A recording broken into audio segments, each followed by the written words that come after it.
හිතවිද මාත්‍යෝ.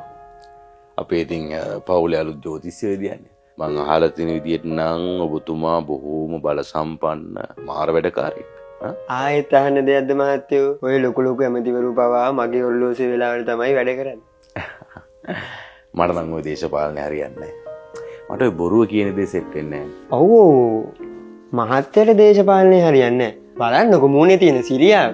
හරිම නිවිච්ච පාට. හරි මේ එහෙනම් අපි විස්තර ටිකක් කියමු බලන්න.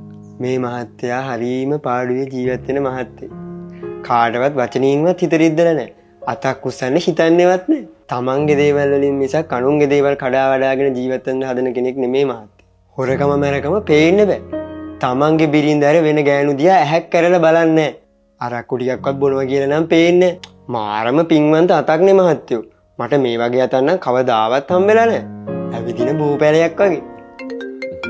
මට පොඩි වෙලාවක් දෙන්න මහත්තයා. හෙලෝ සුමනේ. ඔව් සුමනේ. ඔව් නෑ මට ලැබෙන්නේ තියෙන දවසට මගේ කප්පන් සල්ලි ටික ලැබුණ නැත්නම් අපි මොකද්ද කරන්න ඕනේ? අනිවාර්යෙන් මරන්න ඕන සුමනේ. මරන්න. මං ආයුධ දීලානේ තියෙන්නේ. ඔව්. ඌව මරලා එනින් ගම ඌගේ අලුත් ජීප් එක අරන් එන්න. මොකද දැන් ඌ මරුණම් පදින්න එකක් නෑනේ. අනිත් දේ තමයි ඌගේ වයිෆුත් ගෙදර තනියම. අපි මේ වෙලාවේ මිනිස්සුව තනි කරන්න හොඳ නැහැ. මොකද යාව පදින්නත් කවුරුත් නැහැ නේද?